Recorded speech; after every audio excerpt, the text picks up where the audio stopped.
Hello, hello, hello. Hi, everybody. Hello. Hi, my friends.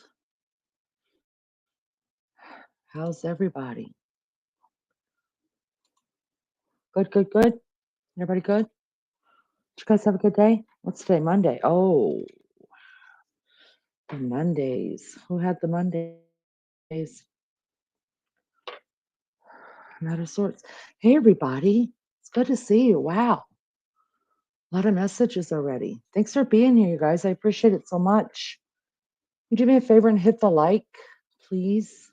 Please hit the like for me. If you haven't subbed up, please do that. Just trying to grow a honest channel here. Hello, everybody. Hello. Maggie was here earlier. She said, have your hankies ready. This broke my heart. I often think about this baby and what they put him through. Evil exists. Yes, ma'am. Yes, ma'am. Yes, ma'am. James Blonde. Off 1729. How are you, girl? Becca, sending you all love, going to bed, but I'll see you in the morning. Sweet dreams, Becca, dear. I love you. Hope's Echo. I might be awake for this. Driving to Chattanooga. Oh, Hopes. You be careful. It's late. It's late. Be careful, okay? Maybe we can keep you moving, girl. Mountain Mama was here for a little while. Those of you who don't know, Mountain Mama changed her name for her summer vacation. That is Lunch Lady. And in the summertime, she's the Mountain Mama. 911 operators here or was here. I don't know who's still here. I don't know. Listen, you guys come out of the bushes and say hi so I know who's here and who's not here because I don't know. I can't see. Tales told in the dark. Hello to you. Hello, Lolly and Pops. Hello. Good to see you. Thanks for being here. Hey, Ryan. How are you? How are you? Mary Jane Doe? Freeside, how are you, love bug? Good to see you. Good to see you. Thanks, you guys. Thanks so much for coming in. It's so nice. Melly Joe, hello. Hello, everybody. What'd y'all get into today? What did we get into today? Tell me some good news. Somebody tell me some good news. I want to hear it. I know somebody's got some. God, I should take the bra off. Give me some good news. There's 14 people here. Somebody's got some good news. I know it. I know it. You had a sad day next. You have a sad day next Tuesday. Why, Ryan? Why?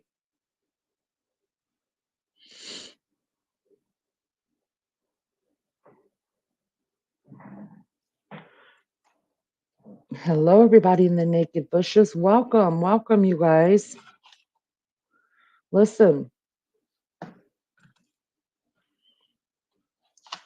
I had planned on going live last night, and I didn't, obviously. I decided to do something wonderful and walk my dogs for the first time this season. You lost your grandma on May 28th.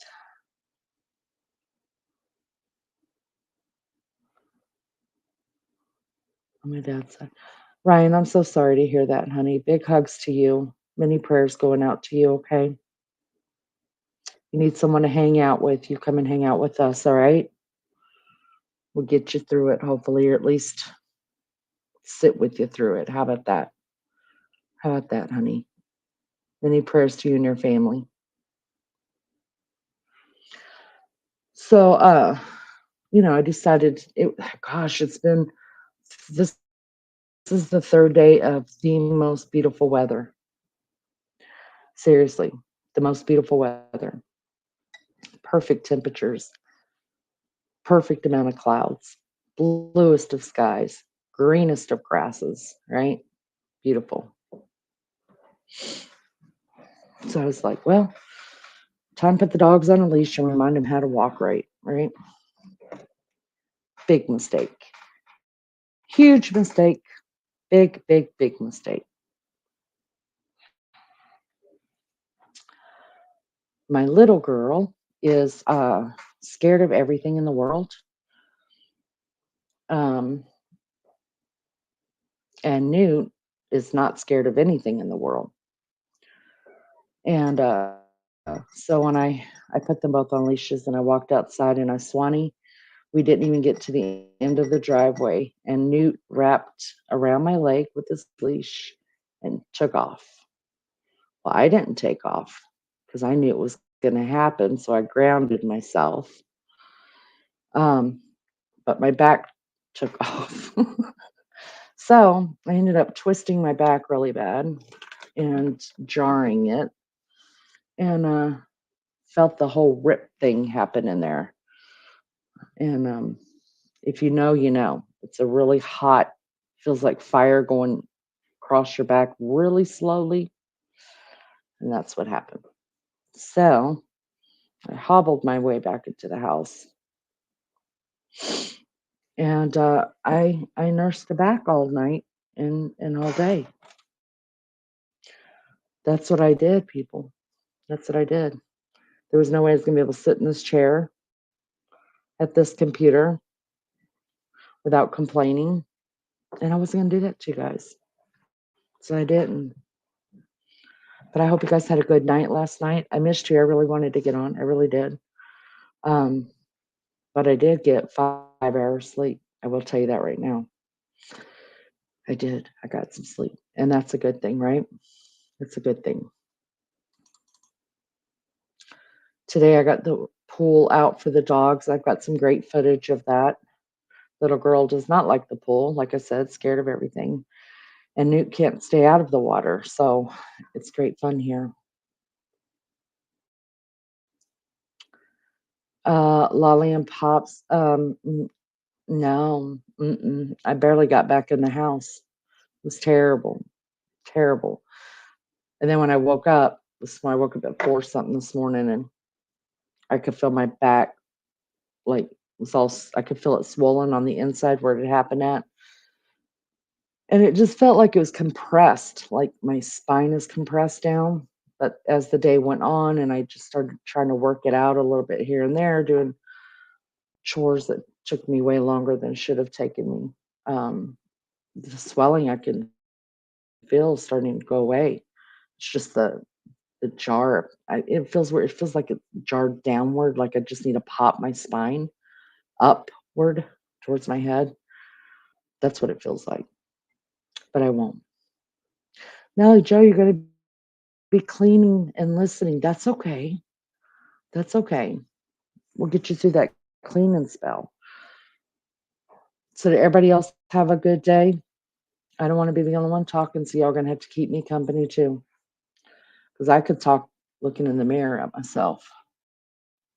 That's kind of what I'm doing here. I'm just staring at her with her little glasses on and circle beeping at me every time I talk.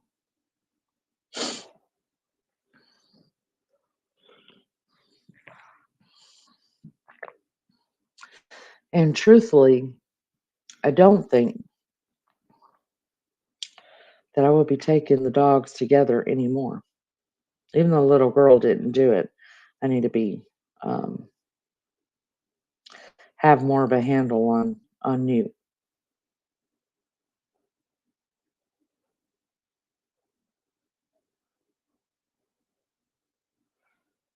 Joyce, how are you, Joyce? Good to see you. How's how's honeymoon life or newlywed life? How's that going? Did you get everybody out of your house? Did you make them all leave? Are you still glad you got married?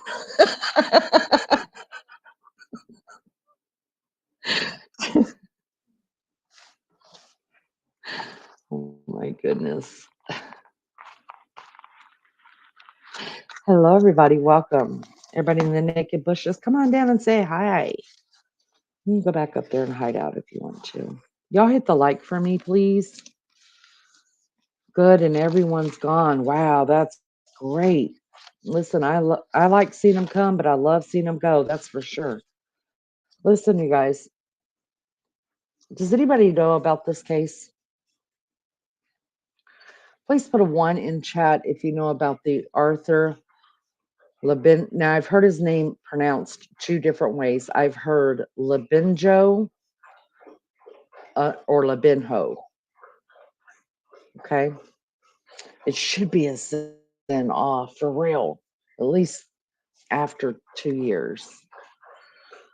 Arthur Labinho or Labinjo-Hughes.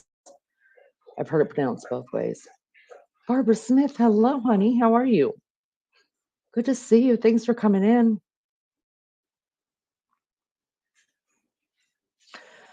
You guys, I have 1, and these are front and back, mind you. 1. I've got five full pages, front and back, and a little bit of a 6th page of the research I did on this. I'm not lying when I tell you I have researched all day.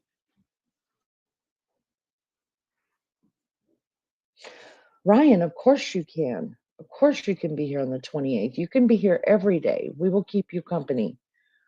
Absolutely.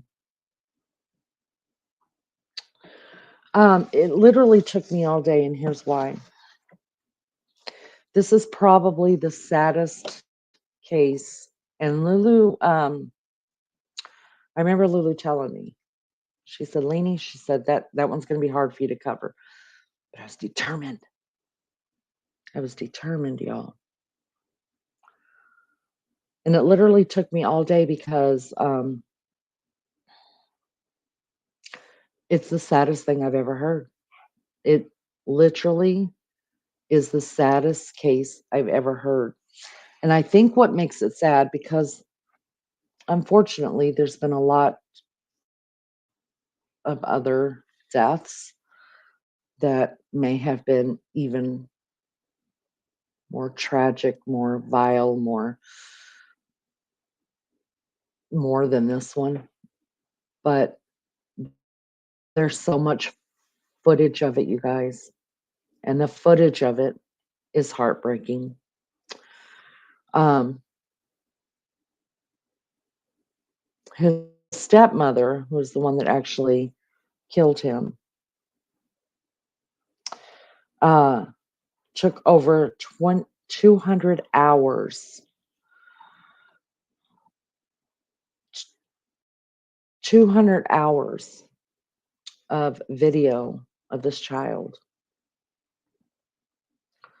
Um, and that's not including text messaging, phone calls to the child's father.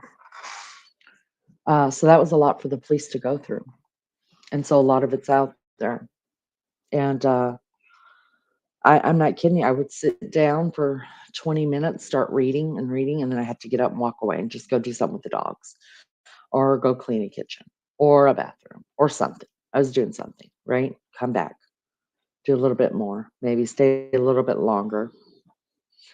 But I'm seriously, I probably spent, I'm not going to exaggerate, I probably spent about 4.5 hours on this case. And you know, there was more for me to see, and I was like, negative. I cannot do no more. I just cannot do no more. Um,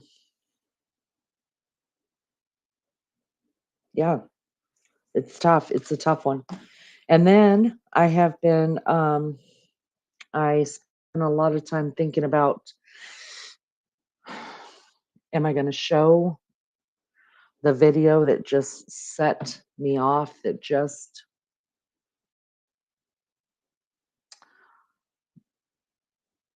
broke me for an hour?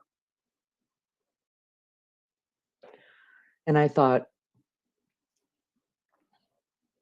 you know, I could, but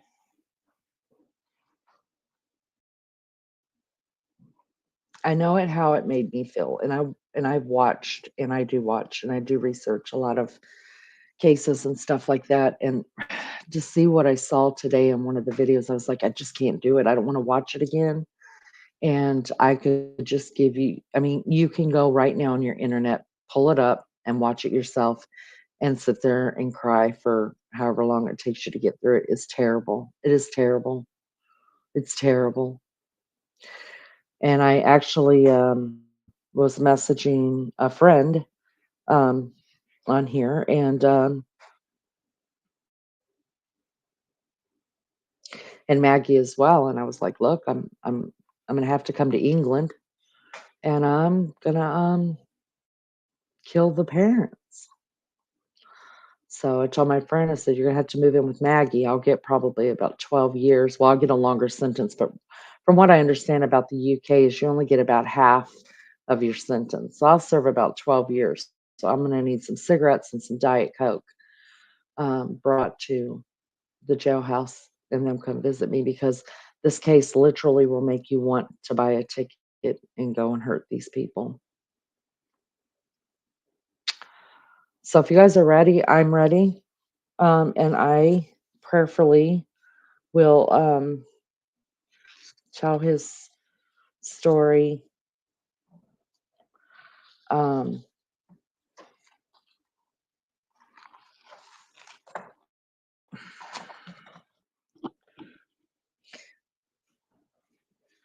um, you know, and bring honor to his life. And if the family ever looks back on this, I don't know, you know, that um, they won't think that I, you know, butchered their son or grandson's legacy. Um, So I wanted to be really careful with it. It's so important. It's such an important story to tell. Um, but I don't take it lightly what I'm doing at all. And I even question myself, do I really want to do these anymore on Tuesday night because am I doing the right thing? It's a hard it's hard, you know. What's morally right, what's morally wrong. You know, you don't want to hurt people in the meantime of doing this. You don't want to. Hey, Amy, good to see you. Thank you for coming in. I appreciate that so much. You want to handle it with care. And there's so many cases out there that are being done, you guys, that aren't being handled with care. And I'm not even part of their family or even know these kids that these people are talking about. And I just want to go wring someone's neck, you know. So for me, um, I just want to. I think the victims get lost in cases. Um, I think they once the perpetrator, when we start looking for a perpetrator or whatever that has committed a violent crime or committed any kind of crime against, especially a child, once that perpetrator is caught, the victim kind of goes in the background, right? Eh, Now we're just digging up this person's life and trying to make them a bigger monster than what it's already on paper and what they've already done. You know what I mean? And we don't have to, right? So I just want to make sure that I'm I'm I'm covering this with dignity and with the understanding that this is not for any kind of whatsoever, any gain, any subs, any monetary thing, nothing. This is just to honor a little boy's life who was taken way too soon. And um, and I know I'm saying a lot, and that's because I'm trying to choose my words very carefully. But he was taken from this life way too soon, and very tragically, that at the end of all the research that I had done,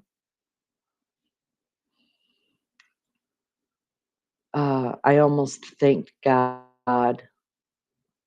Almost, I was that close to thanking God that He just went ahead and took him, rather than to live here with those. They're not even evil. I don't know if there's a bigger term for evil. If there is, that's what they were. So, all right. So this is the case of, I'm just going to say it the only way I know how to, Arthur Labinjo-Hughes. Okay. And I'm serious, I got a lot to go over. If you guys get tired of hearing it, I will understand if you just want to skip and, come back later or whatever. I get it. But this one's big, it's huge. And um, let's get into it. All right.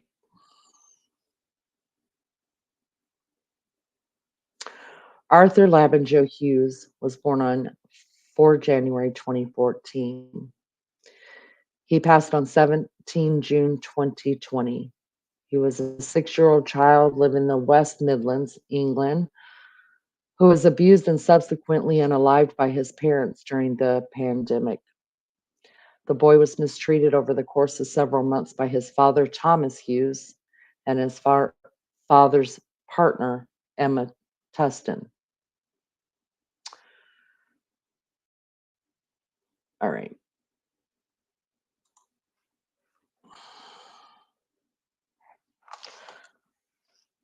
So I'm just going to tell the story the only way I know how to tell it, my way. Okay. Um,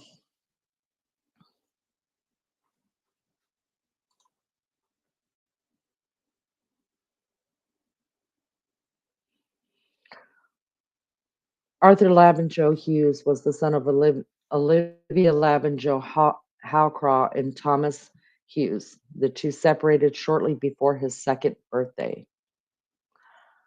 Both both Arthur's parents shared custody of him whilst he lived with his mother. Now, what you're going to notice very quickly about this little boy's short 6 years on this earth is he endured a lot, a lot. He was born to these two people um, who were not married and had a very volatile relationship.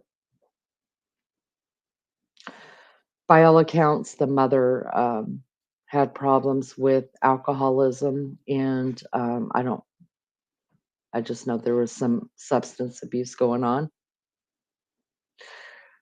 His parents, Thomas and Olivia, separated shortly before his second birthday, right? His mom had custody for the most part um, up until the time she met a new partner, a new boyfriend. And that relationship was rocky as well. Alcohol abuse, substance abuse going on there, very volatile, abusive relationship. In February 2019, Olivia unalived her new partner. His name was Gary Cunningham.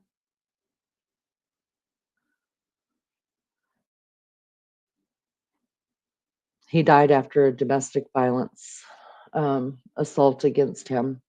Now, it has been said that there was violence on both parts, both from him and her. On the day that he passed, she unalived him with a sharp object. This led to Thomas, the father, becoming Arthur's sole caregiver. Arthur changed schools to Dickens Heath Community Primary School, and after that, he and his father moved into an annex, which is a small building behind his paternal grandparents' home, which is his father's parents. According to the grandmother, the paternal grandmother, Arthur was initially nervous but quickly became happy in a happy and round, well-rounded child. Hello, anointed praise. Thank you for being here. I appreciate it. Um, Now, the paternal grandmother says that he became a well-rounded child, but the school had reported, his teachers had reported that at first, when he first started coming to school and stuff, he would talk about stuff like losing his dad. Like his dad would either leave him or die or um, even kill him, right? At first, Arthur was told that his mother, his biological mother, had gone away and joined the army. And then later he found out, I don't know how or by whom, that she was actually in jail and that she would be getting out soon. Now, his mother got 11 years uh, for the unaliving of her then boyfriend. So she was imprisoned whenever uh, Arthur was unalived.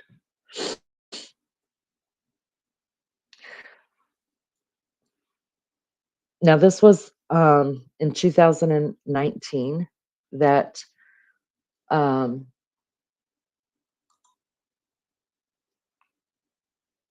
Thomas had met his new girlfriend. And they actually met on the dating site Plenty of Fish. I don't know if you've ever heard of that. I don't know if it's still out there. I just remember hearing that it was a dating site from back then and it was dangerous. I just remember my kids telling me that. But anyways, he met this new girl on Plenty of Fish.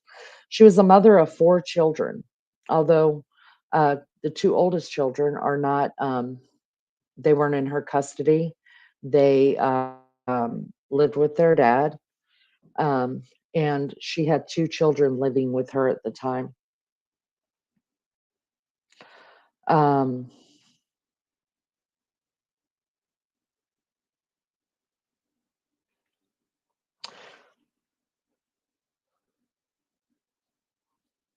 when the lockdown happened, so, all of us locked down at different times, but I think within 2 weeks of each other, England and, the United States locked down, within 2 weeks of each other, but when the lockdown happened, Thomas, the father, decided it would be a great idea to move, himself and his child into the house with, his new partner. Her name was Emma Tustin.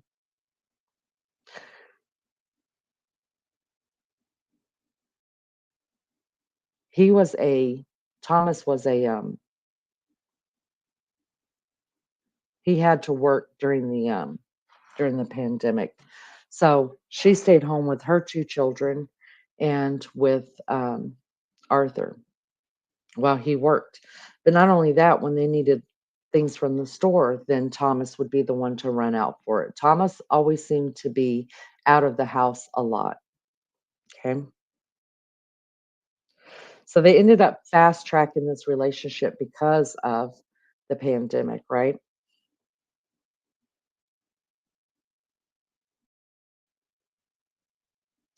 Because the dad was infatuated with her. His brother came out and said that Thomas's brother came out and said that they had noticed, that, um, Arthur had started becoming right before the move, right before the pandemic hit, that he started becoming more withdrawn and, scared and just, um, didn't ever want to go back to the dad's house whenever, um, it w whenever he was visiting his grandmother, either of the grandmothers, actually. He would say stuff like, well, the last time that the maternal grandmother, Olivia's mother, saw him was in October on her birthday, and he was supposed to actually go have a visit with his mother, his in at the prison 3 3 days or 4 days after that. But before he left, the dad came by to pick him up. Thomas came by to pick up Arthur from, the grandmother's house, uh, and Arthur asked his dad, "Is she in the car?" And Thomas said, "Yes." And he said started crying, and he told his grandma he didn't wanna go. And his grandmother didn't understand what was going on, right? She thought they were doing good. In fact, at that point, the grandmother thought that they were still living in the annex behind his parents' house. She had no idea that he had actually moved, uh, Arthur in with a new girlfriend, right? So she explained to him, "It's gonna be okay. Go ahead and go with your dad, and we're gonna get together, and I'm gonna take you to see your mom, and, we're gonna have a great day together." All this other stuff was made. And so he went. He went with his dad, right?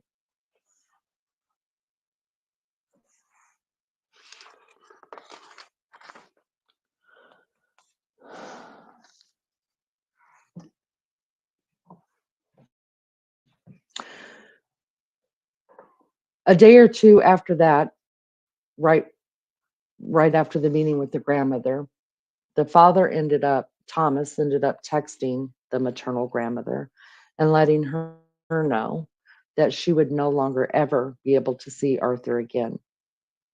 She didn't understand it. She didn't know what was going on or why he was doing this, why he was causing this ruckus or whatever. She responded to him, I don't just exactly what I just said. She responded that to him, and she, said, and he's supposed to go see his mother, at the prison in a couple of days. And he told her, no, that's never happening, and she's never gonna see him again, and the mother's never gonna see him again. And um, so that was that, right? Nothing she could do about it, right?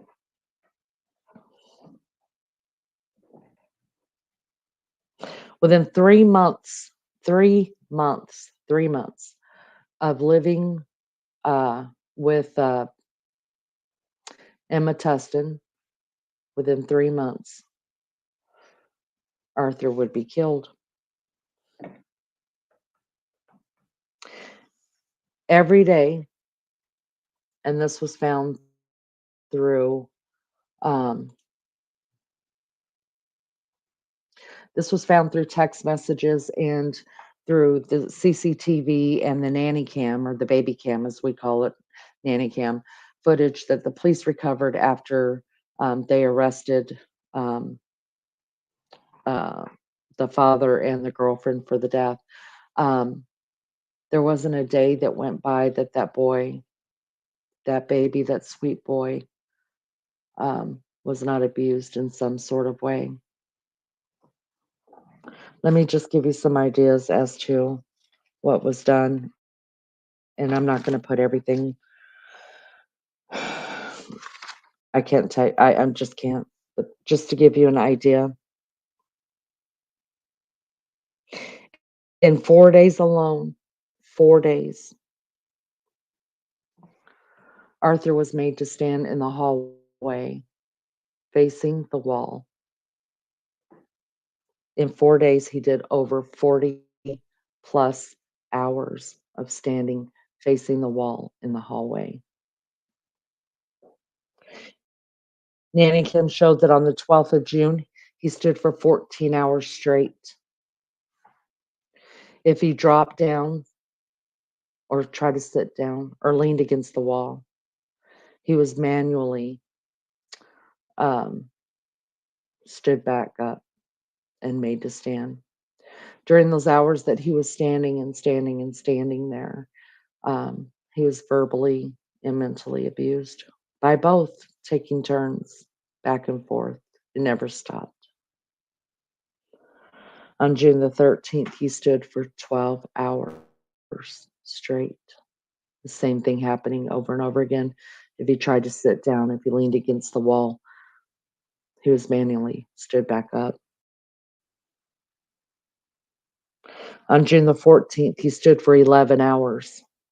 Same thing again. If he stood against the wall or turned around or fell down by this point because he was weak, he was manually forced to stand back up.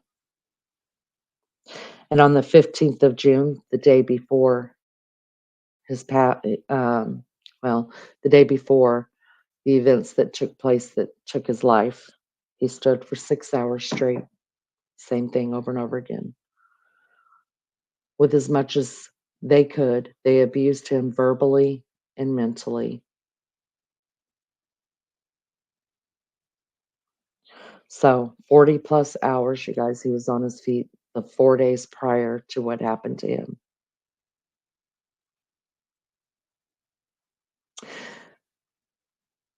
Also on the nanny cam, it shows that the girlfriend, Emma, I don't even like saying her name. It just makes me sick. I want to spit every time so I call her the girlfriend because she doesn't deserve a name. It shows on the nanny cam her sharing McDonald's and other takeout food and regular food that she would make with her own two children while he stood in the hallway watching, facing the wall. Every time he turned to take a peep and look over at what they were doing, um, again, yelled at, screamed at, cussed at, called every name. I can't even begin to tell you the names that this child was called, this baby. Um, so he had to watch all these people eating. He wasn't allowed to eat. He wasn't allowed to eat.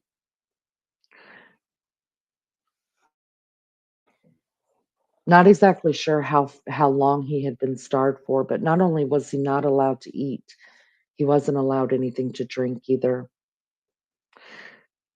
Prior to them starting just to straight out starve him, um, the girlfriend uh, would give him water to drink with salt in it. She would also put so much salt on his food, smash it up and feed it to him like baby food just to get it down him. There was a reason for that.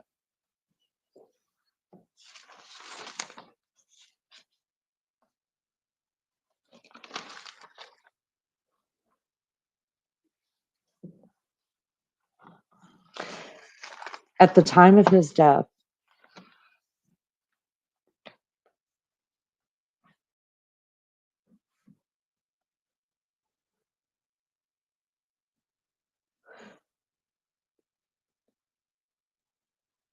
at the time of his death, the blood work came back that he was poisoned by sodium. Just to give you an idea for how much he was poisoned with sodium, it was too high for even the hospital to detect how much sodium he had in him. They didn't have the machines to do it. But they know that he was force fed 6 spoonfuls of salt, which equals at least 34 grams. An adult, an adult should only be eating 6 grams a day. And this child had 34 grams, 34 grams in his blood. Now that was before he had quit eating, right? So days had gone on where we know he didn't eat for those 4 days. He didn't eat for at least 4 days prior to his death when he was being made to stand in the hallway, right? Now he was being made to stand in the hallway much more than that. Those are just the 4 days prior to what um to his death, right? So they're just giving you 4 days, the 4 days prior working up to it.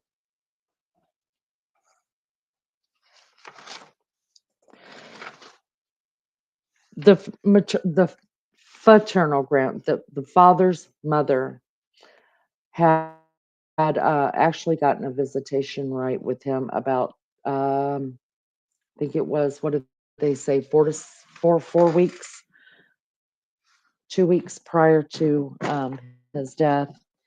And she noticed that he had a huge bruise on his shoulder blade and a huge bruise on his back. She took pictures of those bruises and asked him what had happened. And um, he told her that his dad had called him all of these names. And I'm not going to repeat the names. They're out there. You can read it. Had repeat the names and or called him all of these names when he was mad at him and took him and threw him on the staircase.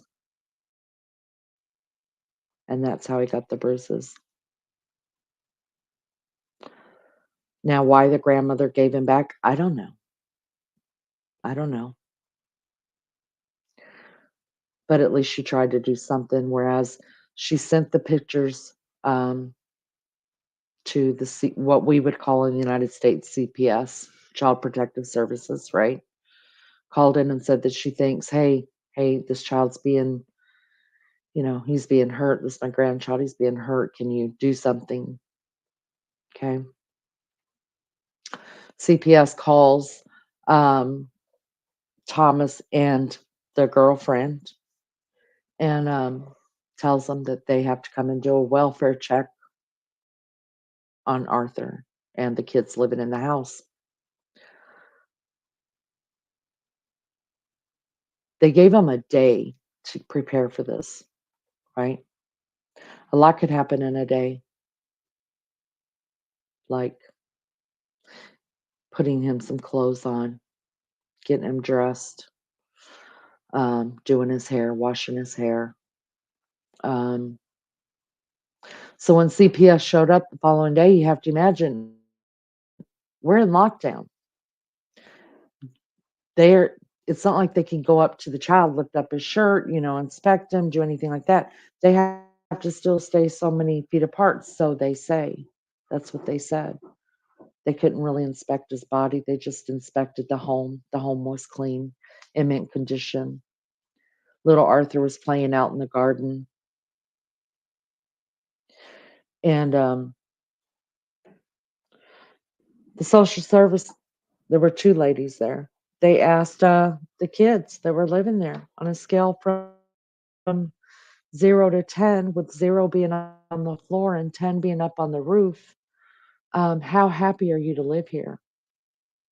The kids said jumped up and actually jumped to their feet and said, "A 10." So they wrote their little report that nothing was wrong there in the house. The house was spotless. The child was eating something when they were there. Uh, they asked about the bruises because they had the pictures of them, and the kids and the dad said it was from roughhousing and playing, punching each other with punching things on punching mitts on their hands, right? And that's how he got it.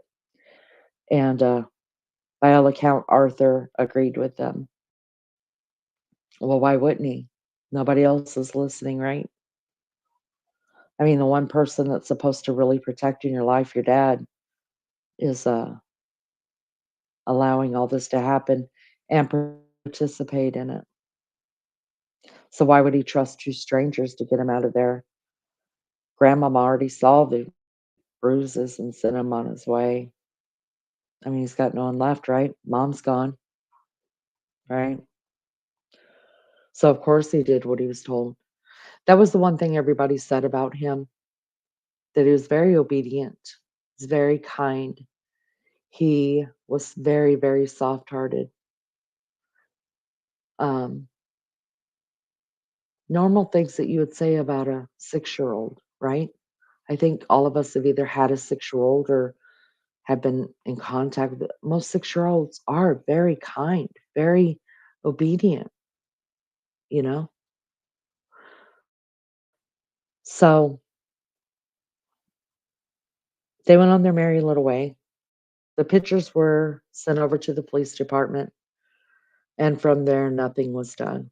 Nothing. The brother of Thomas ended up, after realizing that uh, nothing really had come up with that, um, the brother actually called the police department and said, "Hey, what's going on? You know, my mom sent these photos. Um, my nephew, by all accounts, is just um, going internally into himself and showing signs of abuse and neglect. And what are you doing?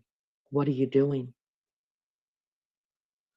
And the police let him know that, "Hey, we sent these CPS out there. They did a report. The child's under no distress. Everything's fine." Y'all, that child was let down many times, many times.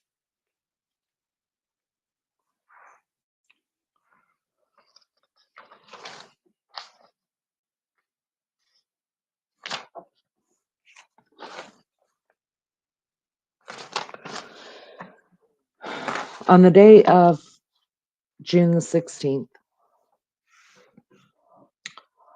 the girlfriend um, had a hair appointment at one of her friends' houses. Now, mind you, the lockdown had already ended. School had opened up. Um, Unfortunately, Arthur was never allowed to go back to school, though. When the school called to inquire about where Arthur was because school was open back up, the father gave excuses like, "Oh, he had a bad night, so he won't be in." The next day they called, they didn't get an answer, and the next day,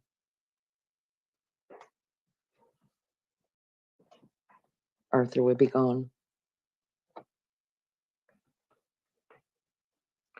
On June 16th, 2020, the girlfriend had an appointment at her friend's at a hairdresser, right? She took Arthur with her. They were there for about 5 to 6 hours. Inside the house, Arthur was told to stand in front of the door and look at the door the whole time. Now, I don't know what takes you 5 or 6 hours to get done. I don't know. Don't do the hairdresser thing. Don't do the dye thing. I don't know. I understand not what happens at a hairdresser. I don't go, haven't gone, never been. But 5 or 6 hours for a hair appointment to me is excessive, and y'all need to stop.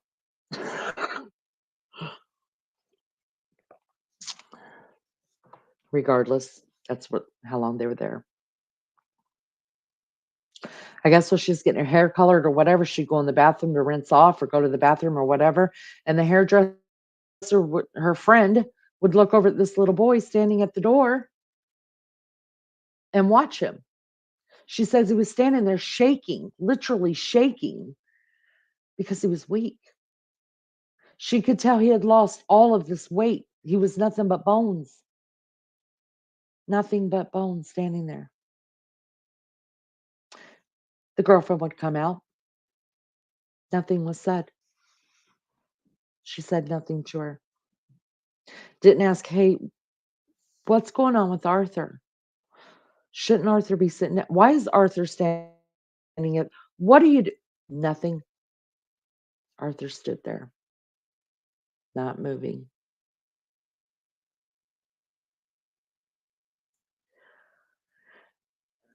At some point, the dad came and picked up Arthur from the hairdresser. And the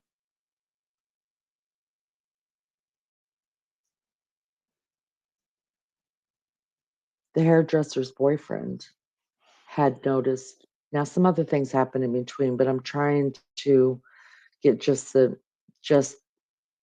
just get it out, and then I will read what I have because I've got a lot of tabs open that will explain it better than I am, and I'm trying to get through it without any emotion at all.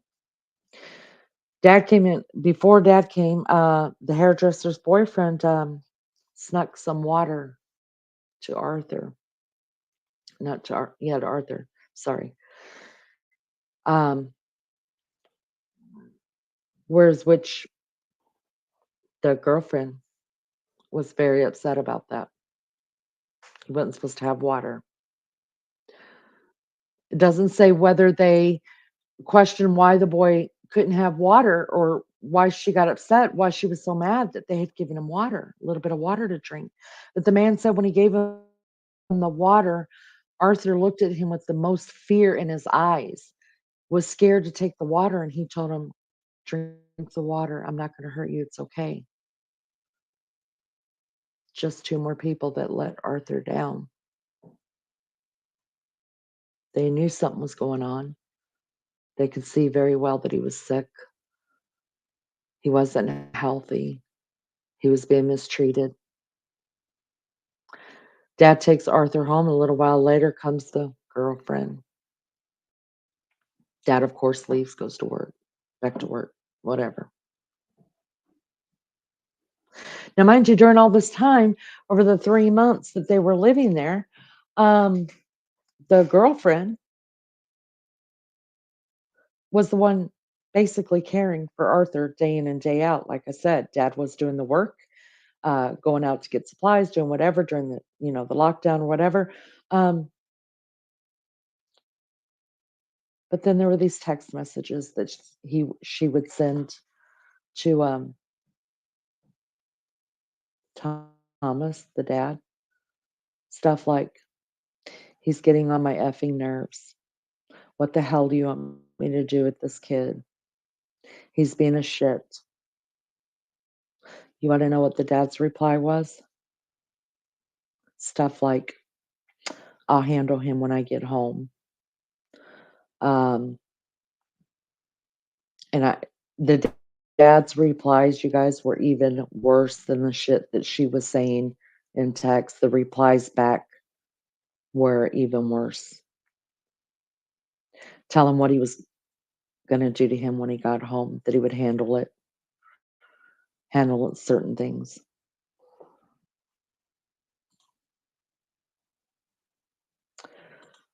Thank you for the reminder.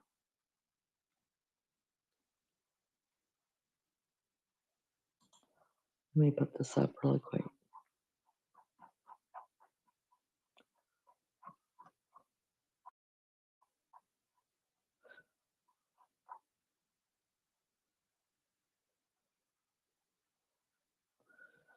This is a trigger warning, y'all. It should have always been, and I just didn't think about it. Sorry. Thank you, off. Couple days, 2 or 3 days prior um, to um, the final day, one of the text messages said a reply to her bitching about the 6-year-old little boy um, who is making her life hell. Poor lady. One of the last text messages that the father sent about his own son was, "Finish him off."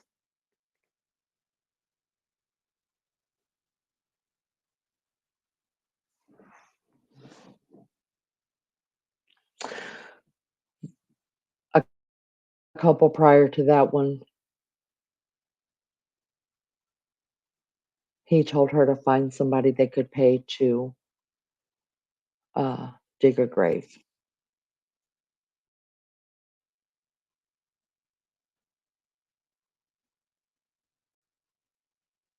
Now, mind you, prior to this, you would hear people talk about what a great father he was, right?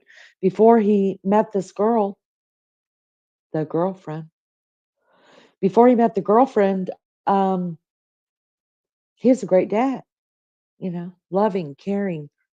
He took his son to the doctor, he took his son to see these psychiatrists and counselors because he knew that his son was struggling with the fact that his mom was gone. I mean, after all, his mom had raised him up until 2019, until um, she made the wrong choice and was taken. And then he got bounced from here to there to everywhere, didn't understand what was going on. He had already seen so much violence in his small, young life that there was literally nothing left, nowhere left for him to turn. Every person that he came in contact with that he felt like he should be able to trust and that should love him didn't love him, and he knew it. He knew it.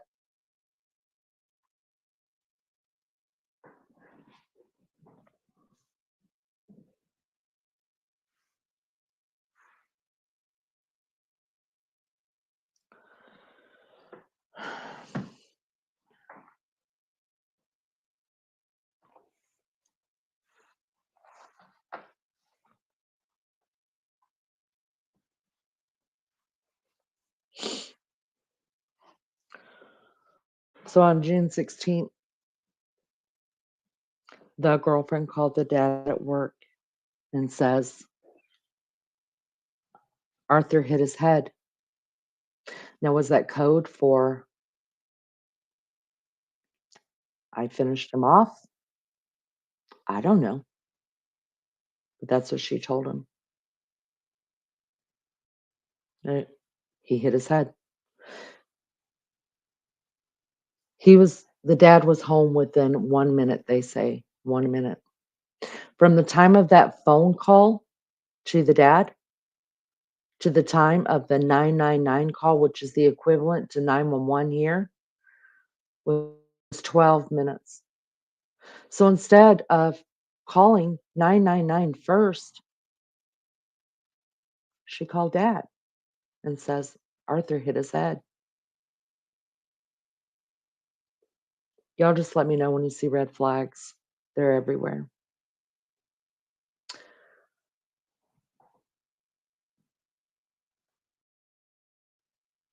The cam shows that the dad was home within 1 minute. I don't know where he worked or where he was when he got the call.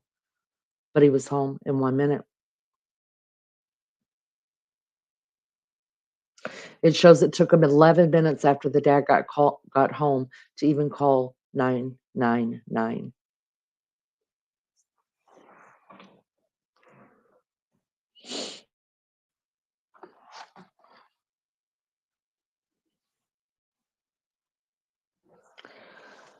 The emergency call from I don't even want to call her name, I'm sorry, the girlfriend, said that the child fell, injuring himself.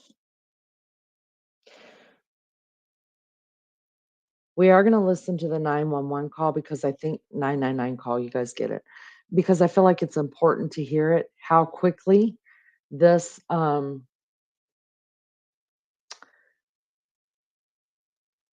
demented, how evil this woman and this man are, that they totally turn the complete abuse of this child into nothing other than them being the victim.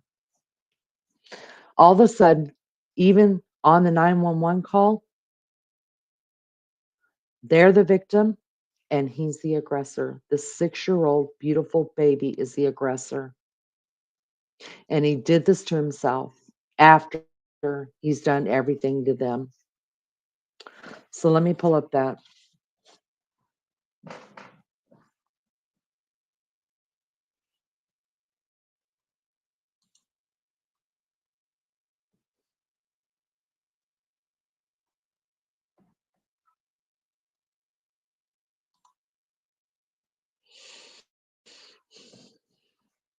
Y'all, if you're not comfortable listening to this, just I don't know, turn off your sound or something. Give me about 3 minutes on each one, even though all of these are not 3 minutes. If you're not comfortable with it.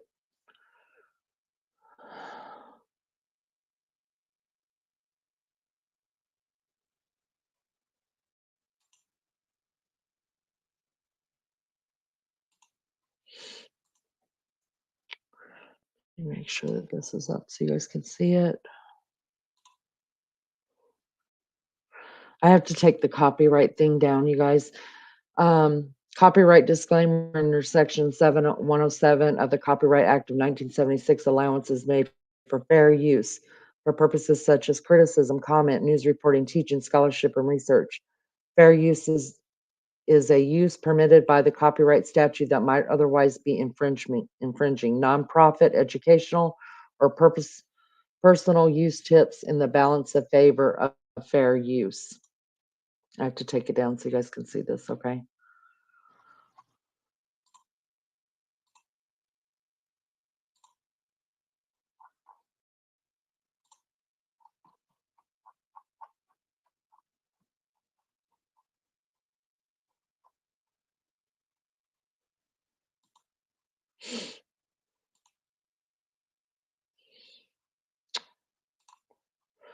All right.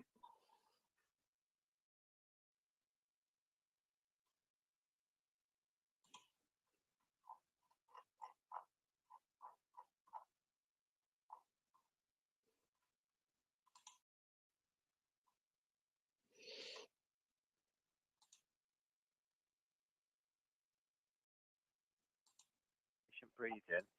Barely. Okay, is he breathing right now, though, even if he's... Is he breathing, Tom?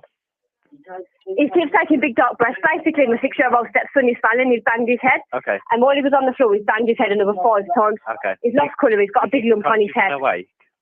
So what, sorry? Is he awake? He's half in and out, Okay. but he's banged his head quite hard. Is his breathing noisy or abnormal? Is it noisy or abnormal? It's barely there, he's barely breathing, he's in and out. He's basically been treating us all like he's threw himself on the floor, he's headbutting the floor. I'm trying to pick him up in the process, he's headbutting me in the process. Okay. I've got him up, he was breathing like a little bit better at first. Yeah. Washed him down, put some water down him, tried to obviously get him like, a bit more colour in him, but then obviously I've seen the lump on his head that he's done to himself. Right. Help's been arranged for him. Okay. Yeah. Try and keep calm for me. Can you get him laid out flat on his back? Flat on his back. How old is he? He's 6, nearly 7. Years old. Okay. Yeah. What, there with me. He's losing. He's very pale, but obviously it's a big bang. He's knocked himself out by the look of him. And he's barely breathing now. He's breathing. He's barely breathing. He's lost just at the minute.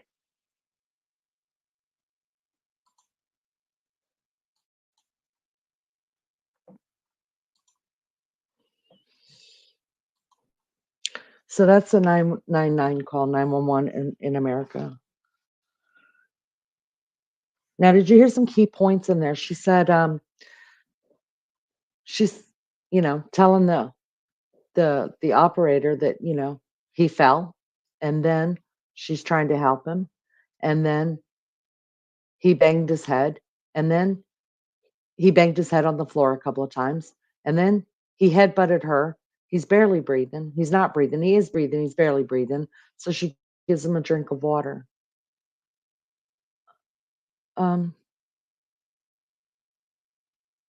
Okay.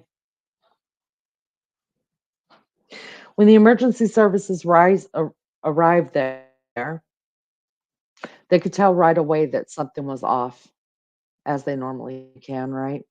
They could tell that the way that the parents were acting did not it didn't vibe with what all was happening there. There wasn't any real urgency, fear in their eyes, right? There wasn't any anxiousness like help my baby, help my baby, help what's nothing.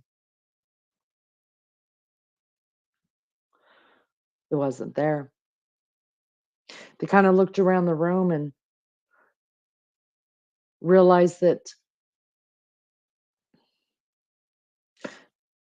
this didn't look like a thing of a child being in a state of being mad, right? There's when a child's mad, when they throw a tantrum, not always, probably 8 times out of 10, something's going to be thrown. Um, something's going to be out of sorts to show that the child is just totally like ticked off, whatever, he's having a tantrum, whatever. It's not going to be just his body, the way that his body looks. Uh, that's not going to be the evidence that they're looking for a child who's just bopped his head on the ground. The other thing she said was that he hit his head several times on the ground. And when she went to go pick him up, he headbutted her back. Listen, I don't know if you know any 6-year-old child that's going to pop his head on the ground because he's ticked off and then do it again and again and again and again. It doesn't happen. Because the first time he bops his head on the ground and it hurts pretty good, the only thing you're going to have is tears. He's going to be screaming. He's not going to do it again. Because no matter if they're in this sort of rage little thing that, you know, that kids do sometimes, the tantrums they throw sometimes, pain will knock them out of it, right? When they hurt themselves, they bonk their heads or they slam their hand down too hard or something, all of a sudden it changes the mood. So by the looks of this little boy's body, you guys, they could tell right away there was no way that this child slammed his head into the ground. Because, you see, from head to toe, he had bruises on his body. There were places on his body that there was no way that he could inflict on himself.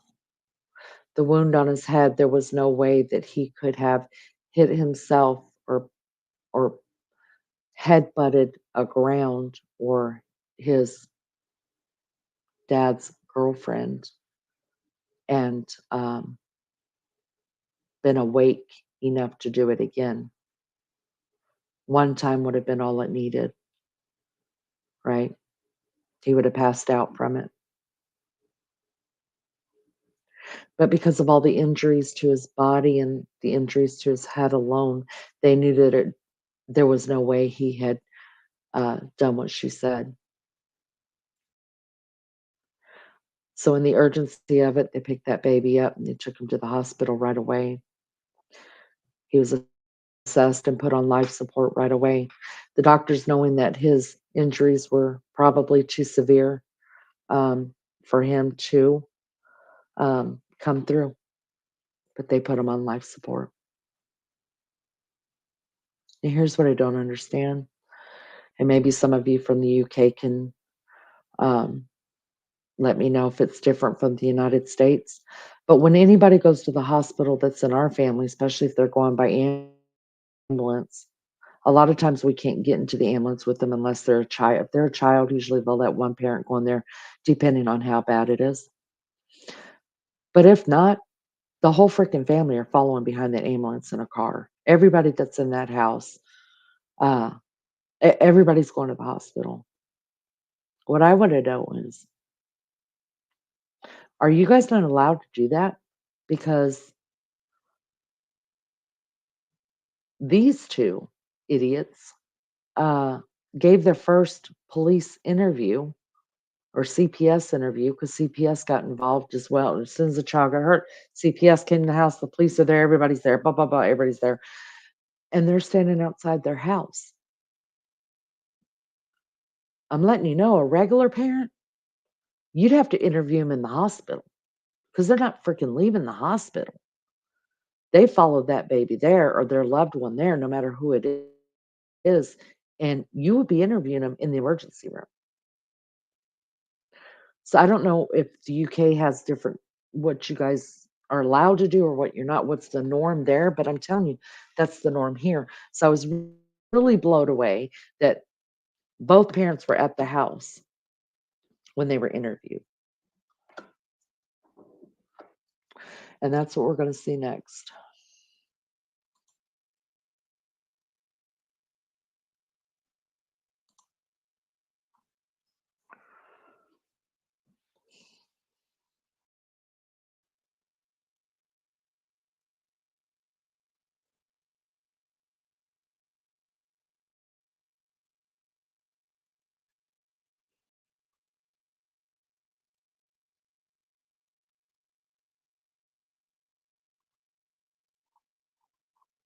In just a second, make sure I've got the right one up.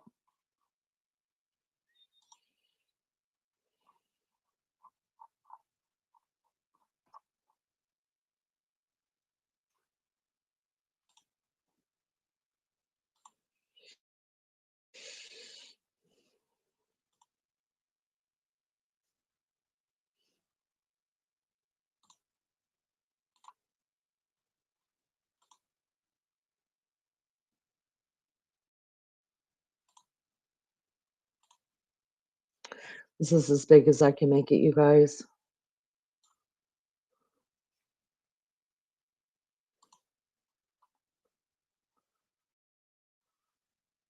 So this is the body cam footage. I don't own any rights to none of this, you guys. This is I pulled this off of how I can LBC, Leading Britain's Conversation. Okay, this was done on 3 December 2021 at 6:34 a.m. is when this one was written.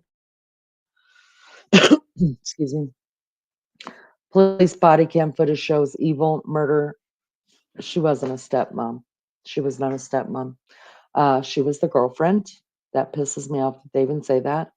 Um, claim Arthur 6 attacked her. So this is their first interview um, given after his passing.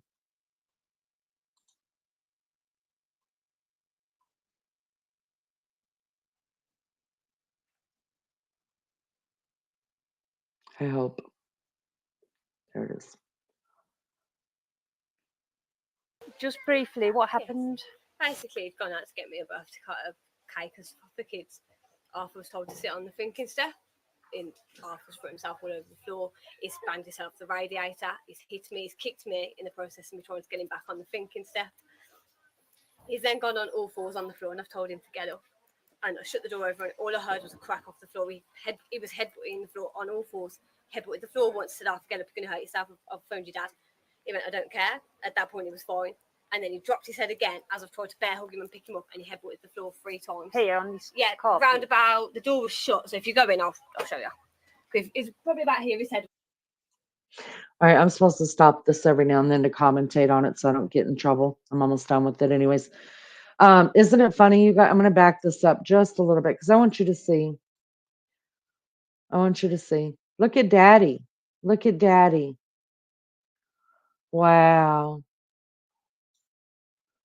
Now, mind you, there's a crowd gathering outside, right? That's just what we do. When we see police cars, ambulances, stuff like that, it's just natural curiosity. Check out the woman behind the dad's shoulder in the window, you know. But I just want you to be mindful of look at the dad. I mean, where, I mean, she's just a cold blooded murderer, but they're supposed to make us believe that nothing happened. They're not emotional. Dad's just watching the crowd form. He don't give a damn. Just pay attention one more time. And I know it's hard to understand because for the Americans, because this is her accent is really, really thick, but I couldn't find one with words on the bottom of it. But here we go again. I just want to one more time go through it and try to pay attention to both of their body language. Basically, he'd gone out to get me a birthday card of cake and stuff for the kids. Arthur was told to sit on the thinking step. Arthur's put himself all over the floor. He's banged himself off the radiator. He's hit me. He's kicked me in the process of me trying to get him back on the thinking step. He's then gone on all fours on the floor, and I've told him to get up. And I shut the door over, and all I heard was a crack off the floor. He was headbutting the floor on all fours. Headbutted the floor once, said, "Get up, you're going to hurt yourself. I've phoned your dad." He went, "I don't care." At that point, he was fine. And then he dropped his head again as I've tried to bear hug him and pick him up, and he headbutted the floor 3 times. Here on this carpet. Roundabout. The door was shut, so if you go in, I'll show you. Because it's probably about here his head was, but it's concrete. There's no underlay under that.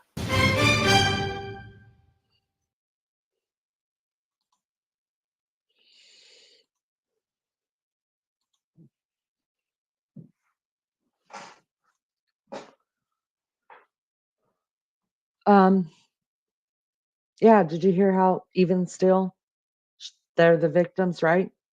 See how daddy's looking? Yeah. Um,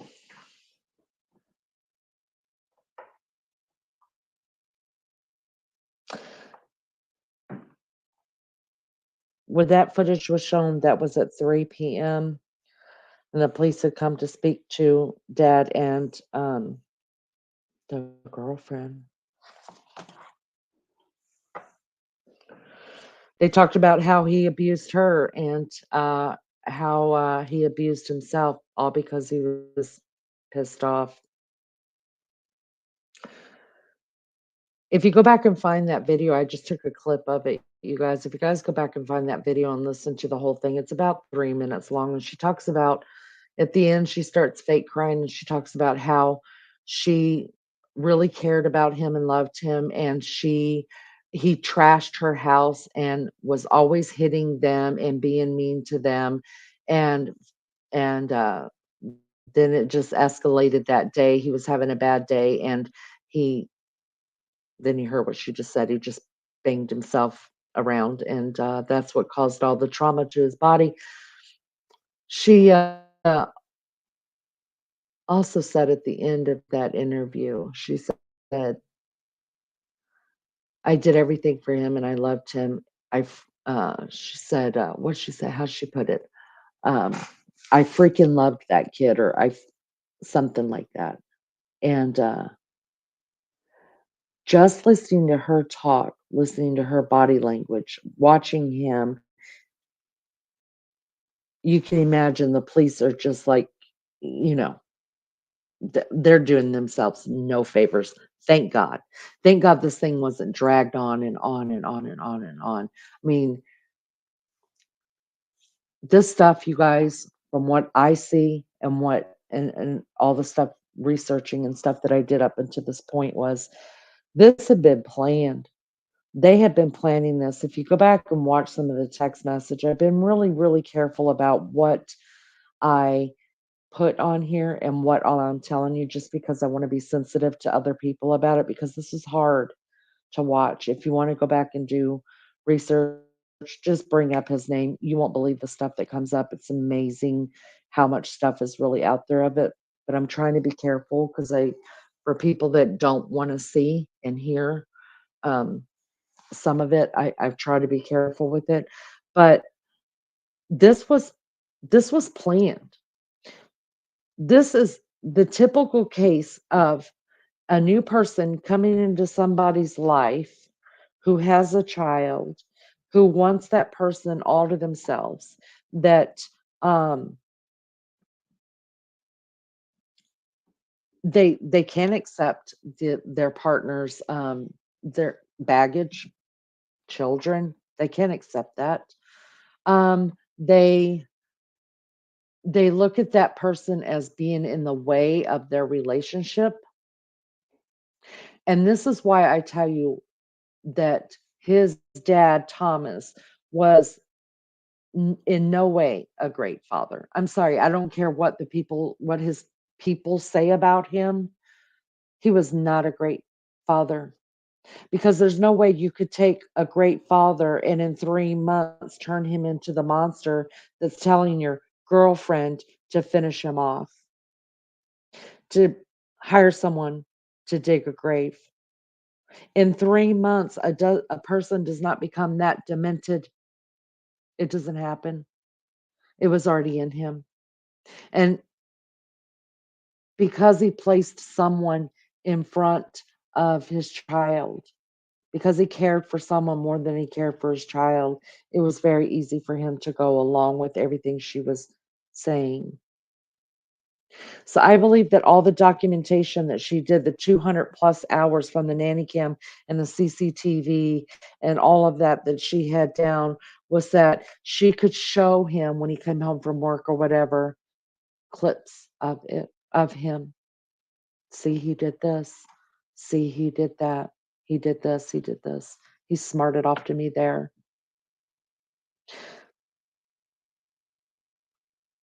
Thank God none of that was deleted because the police and the paramedics knew right away. Right away.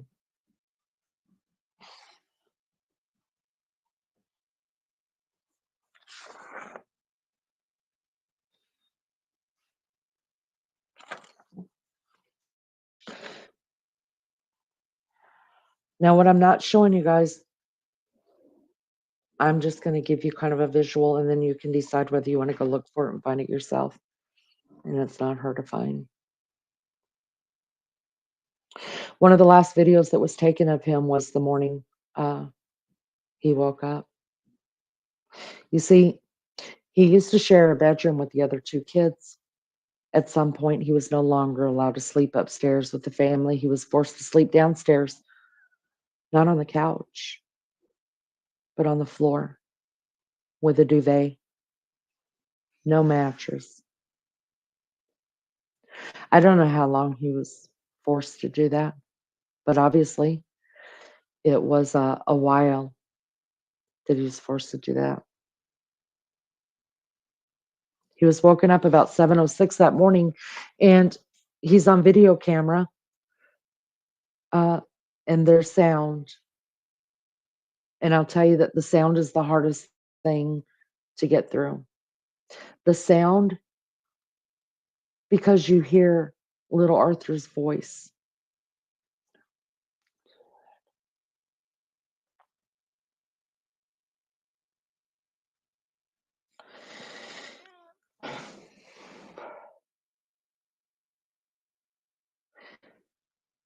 And what he's saying is, he says it 3 times in 11 seconds. Nobody loves me. Nobody loves me. Nobody loves me. And in between saying those, he's crying. And while he's crying and saying that, he's trying to pick this duvet off of the ground. You could tell, to try to fold it up, because that was probably his job. Nobody was going to clean up after him. He couldn't pick up the duvet. He was too weak. So he's kind of fighting with it and crying those words. And then he said, nobody's going to feed me. Nobody's going to feed me.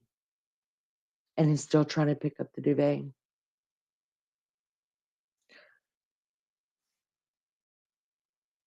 That's one of the last recordings that they have of him.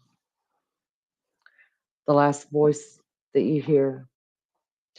And you can go back and find those, but I didn't want to play it here for no reason. But I will tell you this, prepare to do some time in prayer and do some crying and reflection and every emotion you can think of besides happiness, if you do choose to watch it. It is the most terrible. It is one of the most terrible things. I think it's the most terrible thing I've ever seen in my life. And I've lived 54 years and I've seen a lot.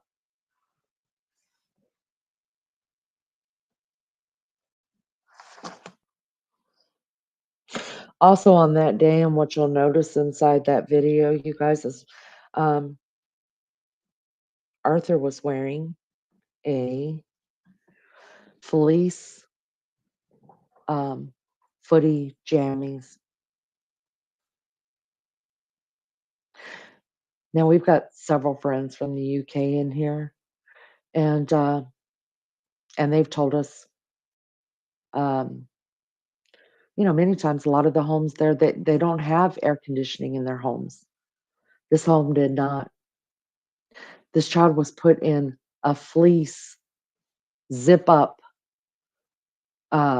footy kind of jammies that he was forced to wear. And he actually wore that for 3 days prior, the same thing. Could you imagine how hot he was? So not only was he being starved, prior to even being starved, so before that, they tried to do it just with salt, right? Adding salt to the water, adding salt to all of his food, thinking he would dry out and it would eventually poison him. When that wasn't getting to him quick enough, then this severe abuse started happening. The severe, um, the starvation, no water, no drinking, slowly dying. But I believe what had happened, you guys, is that they really thought that before the lockdown was going to end, that he would pass. Because if you passed during the lockdown, it wasn't the same as passing or, dying before pandemic or even after pandemic. If you died during the lockdown, for any of you that had lost somebody, including myself, I did. I lost 3 people during the lockdown. You weren't allowed to have funerals. You weren't allowed to do any kind of. So it would have been a little bit easier to cover up a death, right, with no bruises and him just passing because he was being poisoned with the salt. So I believe because the schools had opened back up, then they had to speed up the process, and that's what had happened. That's my belief. They're not talking, but it's the only thing that makes sense in everything that I've read and looked at. It's the only thing that makes sense.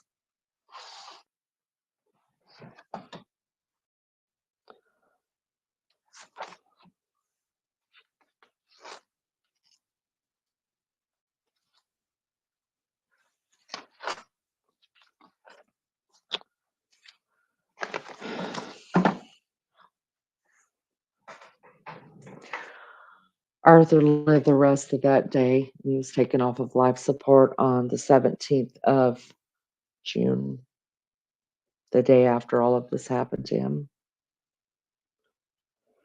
His cause of death was a TBI, unsurvivable traumatic brain injury. He was violently shaken, which hyperextended his head, which flexed his neck with the force equivalent of a high-speed car accident.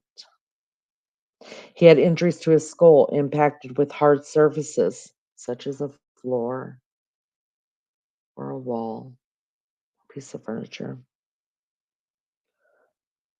He had severe brain injuries from earlier that they could see. So he'd been hit on the head before. And I told you what his sodium levels were like.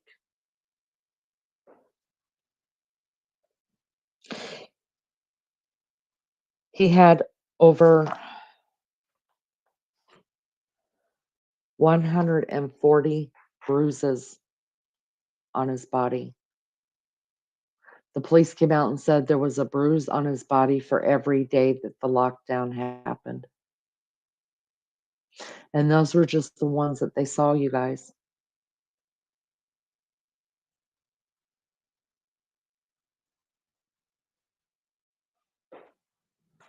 Those are just the ones that they saw.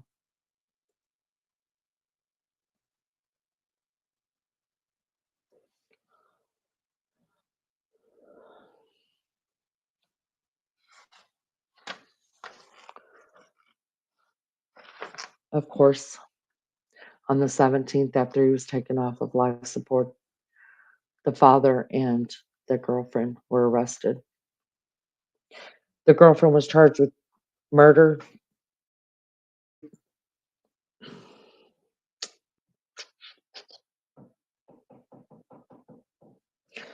and 2 counts of child cruelty, withholding food and drink, and poisoning with salt.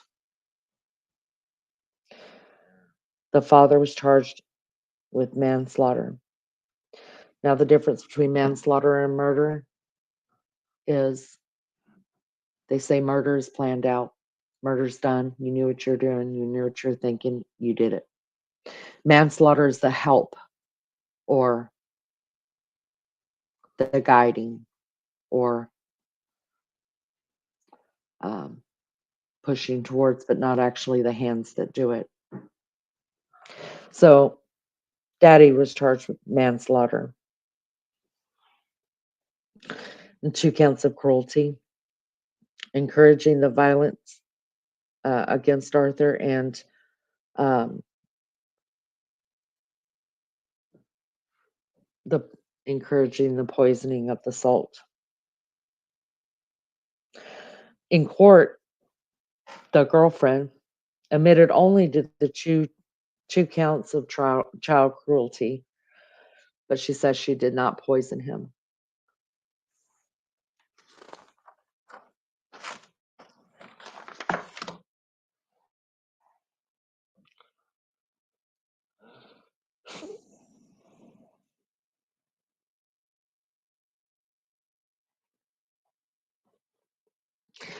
During their court proceedings, neither one of them showed any remorse. The trial lasted for 8 weeks.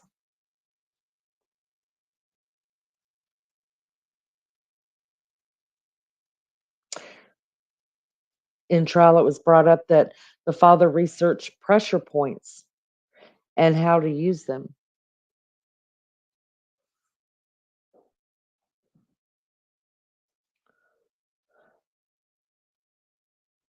The child was completely emancipated, tortured.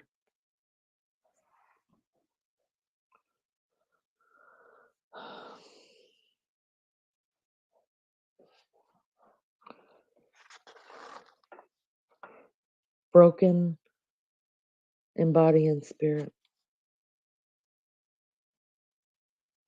There's so many things I could say, you guys. There's so many. I've got pages upon pages upon pages. I think I told you guys, I think we counted them front and back, 6.5 pages of stuff that I have written down, and none of it makes any sense to me, even now looking at it.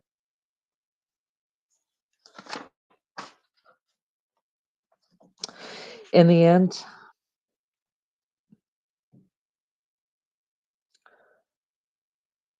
there was a guilty verdict for both of them, and it was unanimous. The girlfriend was guilty of murder, sentenced to life, plus 10 years served concurrently each count of child cruelty. Hughes is found guilty of manslaughter and received 21 years plus 9 years concurrent for child cruelty. He could be out in 10 years. We've heard from people in the UK that come in here and talk to us that life doesn't mean life and 10 years doesn't mean 10 years. Usually they only serve half the time. So because they only serve half the time, thank God, uh, there were lawyers that thought that the judge was too lenient on both of them. So they went before the high court to try to get their judgments raised. And I'm going to bring that up really quick.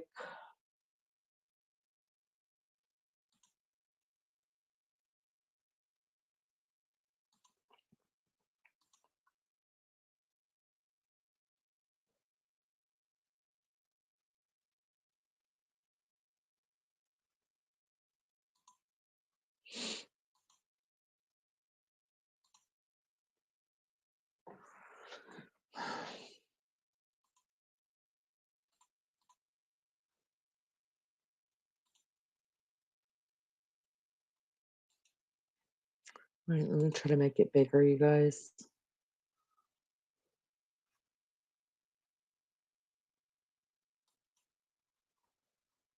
There he is, that little cutie pie. I'm going to show you guys some pictures of him in just a minute.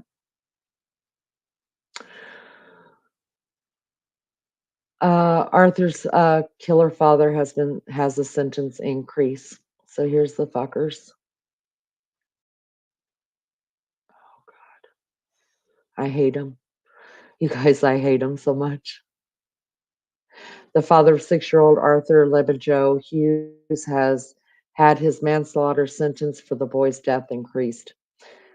Thomas Hughes has been jailed for 21 years, while his partner, that one, was jailed for 29 years for Arthur's murder. At the Court of Appeal on Friday, Judge increased Hughes' term from 24 years, finding unduly lenient. So he was only sentenced to 21, but they gave him 3 more. Judges refused to change that chick's sentence, finding her term to reflect her actions. I'm not going to go back through it, you guys. I just can't. I can't.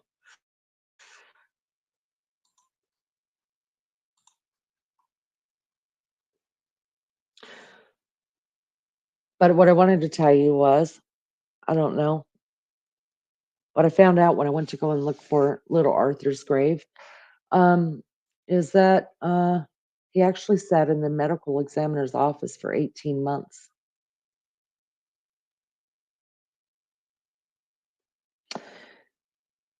Because guess who had the rights to his body? His father. His father's sitting in prison, and he has the right to his son's body. So he kind of did the right thing, and he said, "Hey," he said, "I'll let his mother, uh, Olivia, who is in jail, and her family and my family figure out how they want to bury my son." Well, there was a big old uproar, a big hoopla, right? Because, as I feel, rightfully so, um, the mother's family, his maternal side, did not want any of the paternal side, the father's side, to attend any funeral services for this child. Now, I thought long and hard about that, and I thought, well, wait a minute, why should other grandparents and other people be, held responsible for their son or their brother or whatever, crimes? And then I thought, well, um, he didn't change in 3 months. He was always an abuser at some point. Nobody's going to talk about it. You just don't change in 3 months. So where did he get it from? Are all these people like that? Do I really want his whole family knowing where this baby is buried? Um, when there could be other members of the family that are the same way, or that may do something or whatever, or having the public know. So I got to thinking about that. I was like, I stand on the side of the mother's side. So because they couldn't make a decision, Daddy got to step back in and he said, nobody's doing anything until we can figure it out. So for 18 months, little Arthur stayed in the medical examiner's office, and they held a memorial for him. They released balloons in the air and left um, little mementos. They even went to the house, you guys, uh, that he was assaulted in, and left balloons and flowers and the most beautiful little cute tributes to this baby.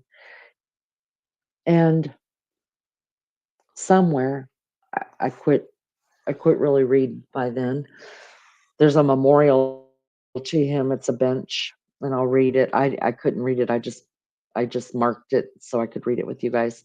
Um, there's a memorial bench that was made to him uh, because he was still in medical examiner's office. So I guess Dad got kind of wise after a while, or I don't know, got a heart. I don't know. I don't know what happened. But he finally spoke through his lawyers and said to turn his son's body over to uh, uh, the maternal grandmother. And then there was a big hoopla with all the families still that they weren't invited to the services, but there was not a damn thing anybody could do about it. The maternal grandmother came out and gave an interview and said that it was her daughter's desire, the mother of Arthur, who was still in prison, to quietly have a small, intimate funeral just with um, their very close circle, and to bury him in a quiet spot. And that's what they did. So the whereabouts are, I don't know. And it's better that way, I think. And I was even more assured of that, of my thought about that, when I read this.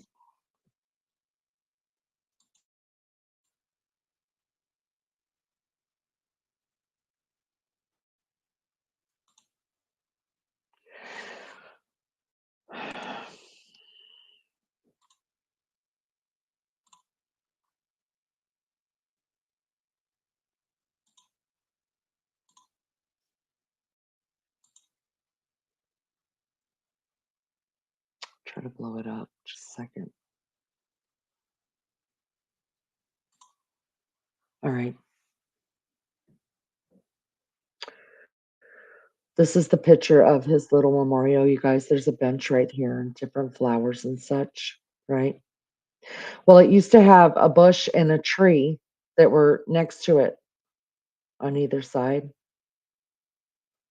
But if you look really closely at the picture, and I know it's hard to see, but you will be able to pull it up. I got this from Birmingham Live. Um, here's a better picture of it. It was vandalized. This little spot here. The bench says, "Remembering Arthur and his superpower smile." See, Arthur loved all of the super heroes. He was very big on that. Um, his favorite book was, I've heard of it before. Oh, I forget what his favorite book was. But let's read this. After reading this, I knew that the maternal grandparents made the right decision to um, lay Arthur to rest somewhere that is unknown. Because if vandals will come and mess up a little boy's memorial, they're going to go and mess up his resting spot because people don't care and they're evil, evil. So this says Fury as Arthur Labinjo-Hughes' memorial is deliberately vandalized by thugs. Arthur's cousin Bernie Dixon, who set up a charity in his name, says she believed the newly planted tree had been deliberately snapped. Family members of tragic Arthur Labinjo-Hughes have been left devastated after a poignant shrine to honor his memory was deliberately vandalized.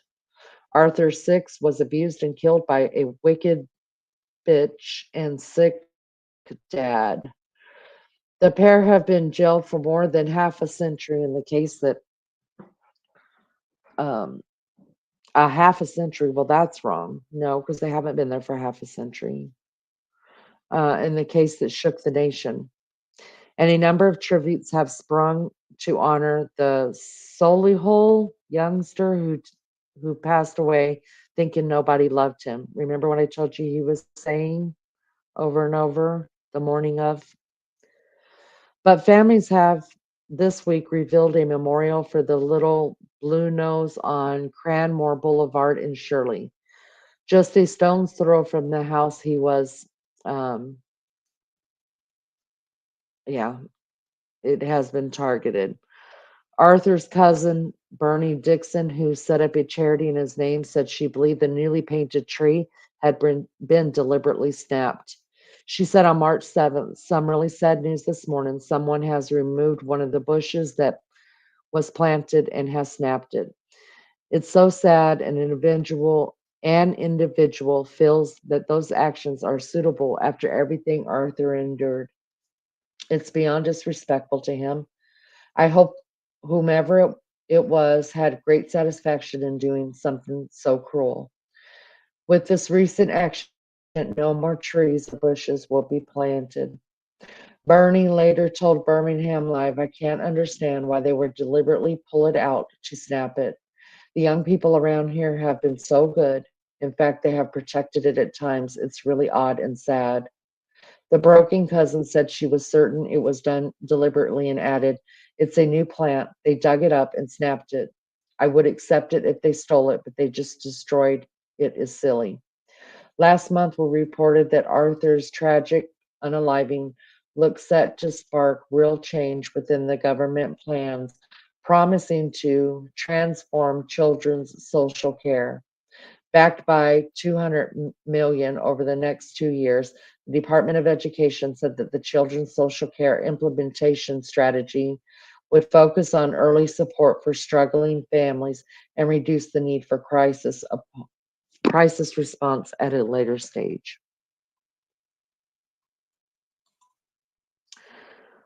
So after having seen that, I think the family did the right thing.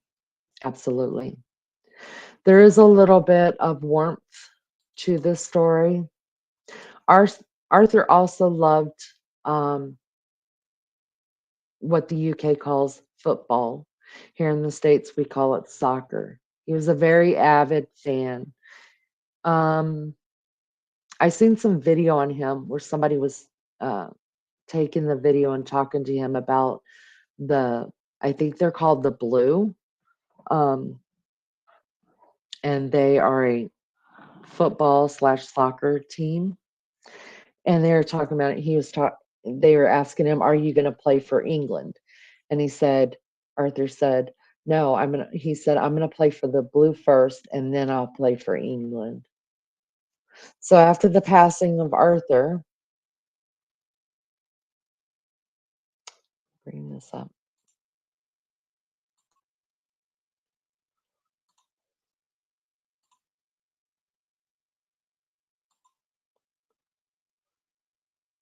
Okay, let me see if I can make it bigger. No, I cannot. All right, after the passing of Arthur, footballers and fans across the country have paid tribute to the murdered, oof, I didn't mean to say that, schoolboy Arthur Labinjo-Hughes after his unalivers were jailed. 6-year-old Arthur died of an unsurvivable brain injury at the hands of that chick following a campaign of evil abused by her and his father, Thomas. The couple were sentenced for unaliving and manslaughter, respectively, at Coventry Crown Court on Friday. Birmingham City wrote, "Arthur, we love you" t-shirts and were pictured carrying banners bearing the young fans' picture before a match against Midwall on Saturday. So, look, look at him. So, his last known words were, "Nobody loves me."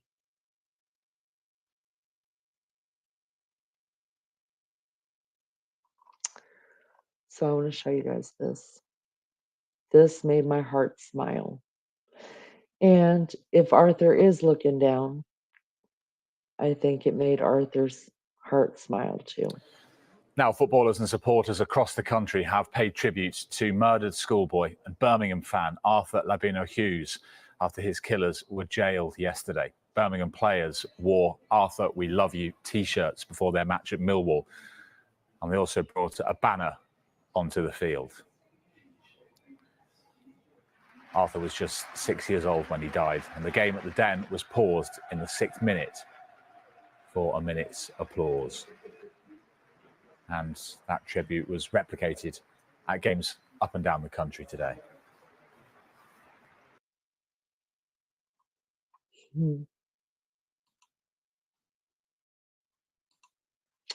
That made my heart smile a little bit because I also found out that not only did they do it, he was right. There were many, many, many teams,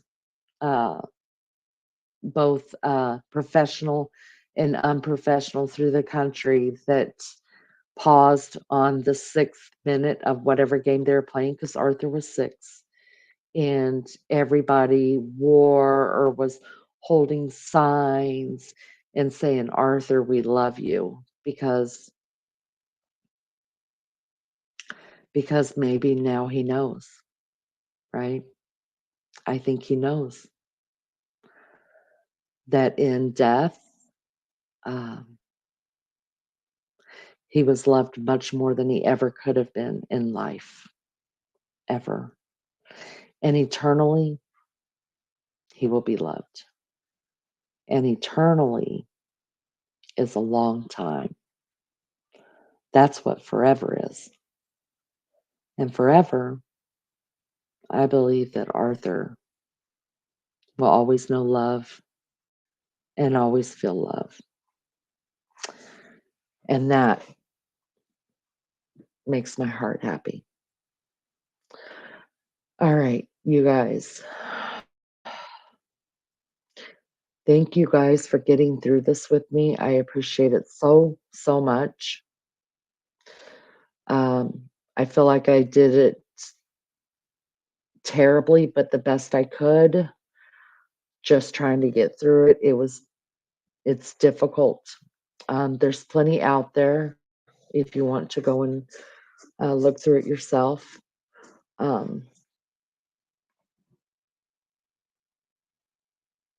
It's one of the most difficult ones I've ever read and had anything to do with. So, and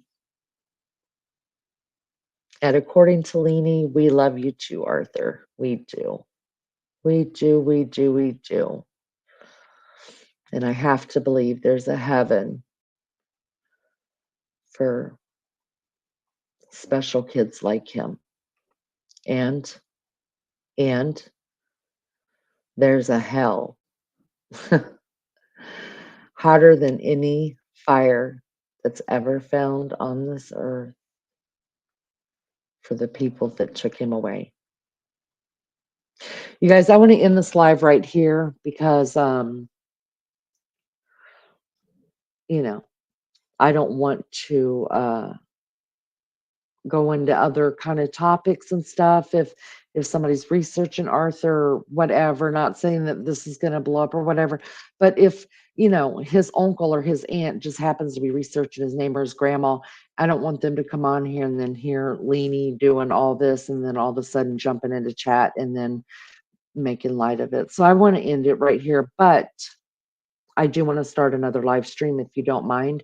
I can answer any questions over there on a new live stream, but just out of respect for Arthur and his family, Can we just end this here and wish the family well, prayers to them, love to them, and tell Arthur we love him so much. And give me 5 minutes. I'll start a new stream. Thank you guys for being here. Please hit the like on your way out.